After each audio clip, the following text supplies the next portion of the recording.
जय हिंद दोस्तों, स्वागत है आप सभी का मेरे YouTube channel Sohit defence academy में। दोस्तों आज हम पढ़ेंगे मैथ के मोस्ट इंपोर्टेंट क्वेश्चन, जहां से आपके सभी कॉम्पिटेटिव एग्जामों में क्वेश्चन आते हैं। तो चलिए चलते हैं। ये रहा प्रश्न नंबर 1। राहुल ने 10 खिलौने 25 रुपए प्रति खिलौने की दर से खरीदा तथा 30 रुपए प्रति खिलौने की दर से बेचा, तो राहुल का लाभ या हानि प्रतिशत ज्ञात कीजिए। तो दोस्तों इसमें पहले हम सीपी निकालेंगे। सीपी मतलब क्रय मूल्य। आप लिख लेना क्रय मूल्य बराबर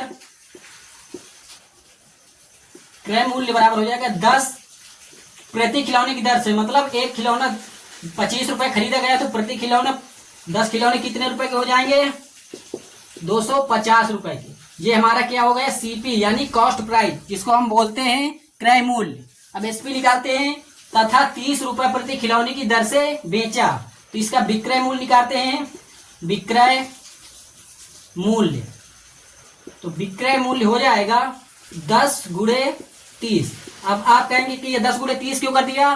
प्रति खिलौना लिखा है दोस्तों, तो 30 रुपए प्रति खिलौना, मतलब एक खिलौना हम 30 रुपए खरीदेंगे तो 10 खिलौने कितने रुपए के खरीदेंगे? तो 10 गुणे 3 कर देंगे, तो ये 300 रुपए के हम खिलौने खरीदेंगे, बेचेंगे इसमें। तो दोस्तों अब मान लो हमने कोई वस्तु, कुछ खिलौने 250 रुपए में खरीदे और उन्हें 300 रुपए में बेच दिए, तो आप बताइए क्या होगा?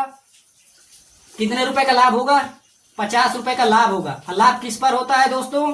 क्रय मूल्य पर। जिस वस्तु को जिस मूल्य पर खरीदी जाती है, किसी वस्तु को जिस मूल्य पर खरीदी जाती है वह उसका क्रय मूल्य होता है। तो 25 लाभ हुआ, किस पर हुआ? क्रय मूल्य पर। तो उसे बटे नीचे रखेंगे। अब प्रतिशत में पूछा है कि लाभ या हानि बताइए, तो गुणे 100% से गुणा कर देंगे दोस्तों। 100% हम जैसे ही गुणा करेंगे, 1 0 से 1 0 कट जाएगा, 5 से 25 5 बार में कटेगा, 5 से 100 को काटेंगे तो 20 बार में कटेगा। तो 20% का क्या हुआ? लाभ। 250 रुपए का कोई खिलौना खरीदा गया, उसे 300 रुपए में बेचा गया, तो लाभ कितने का हुआ? 50 रुपए का। 50 रुपए का लाभ किस पर हुआ? 250 क्रय मूल्य पर हुआ। तो 100% में पूछा तो 100% से गुणा कर दिया, तो अब इसको काटने के बाद 20%, तो ये क्या है? लाभ। तो दोस्तों ऐसे क्वेश्चनों को हल किया जाता है। क्वेश्चन को हल करने से पहले हमें बहुत गहराई से क्वेश्चन को पढ़ना होता है। जैसे कि एक क्वेश्चन अभी मैं आपको दे रहा हूं, जस्ट इसी के बाद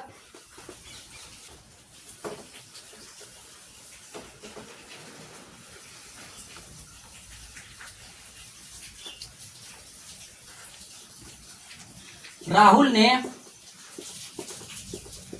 एक घोड़ा 570 रुपए में बेचा।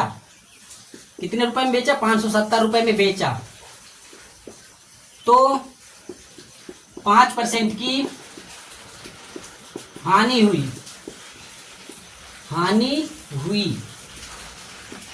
तो 5% लाभ प्राप्त करने के लिए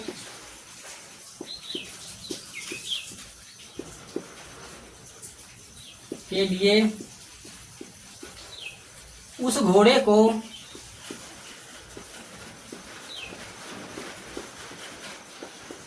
किस मूल्य पर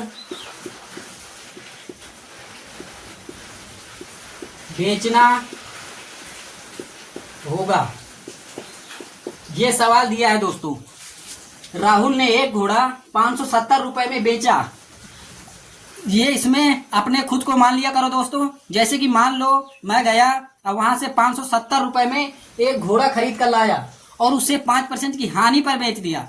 लेकिन फिर मैंने एक घोड़ा खरीदा और उस पर 5% का लाभ कमाना चाहता हूं, तो उस घोड़े का विक्रय मूल्य क्या होगा?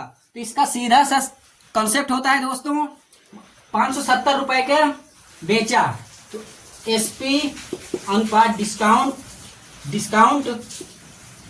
समान अनुपात एसपी अनुपात डिस्काउंट। तो यहाँ पे हम विक्रय मूल्य लिखेंगे 570 अनुपात डिस्काउंट कितना है? पहले 5% का डिस्काउंट है दोस्तों। किसी वस्तु को खरीदी या बेची जाती है कितने परसेंट में? 100% में। तो 100% में हमने बेची तो 5% की हानि हुई, तो कितने रुपए की बेच दी? 95 रुपए की।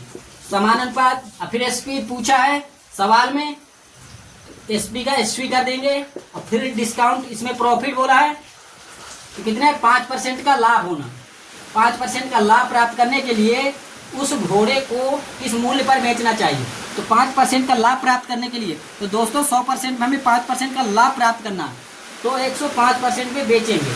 अब इसका कुछ नहीं है, अंदर से अंदर का गुणा कर देना है, बाहर से बाहर का। तो चलिए करते हैं। 95 गुणे एसपी बराबर 570 गुणे 105। अब ये भाग में है तो भाग देंगे तो ये बटा में आ जाएगा 95। अब इसको भाग देकर देख लेते हैं। 19 पर 95, 5 से काट लेते हैं दोस्तों। 19 पर 95, 5 से काटते हैं दोस्तों। इसको पहले 5 से काटेंगे तो 19 बार में कटेगा। इसको 5 से काटते हैं तो 5 में 10, 5 कम 5, 19 से इसको काटते हैं तो 19 तिया 57। तो ये 30 गुणे 20 कर लेंगे। 30 गुणे 21, 21 तिया 63 हो जाएगा।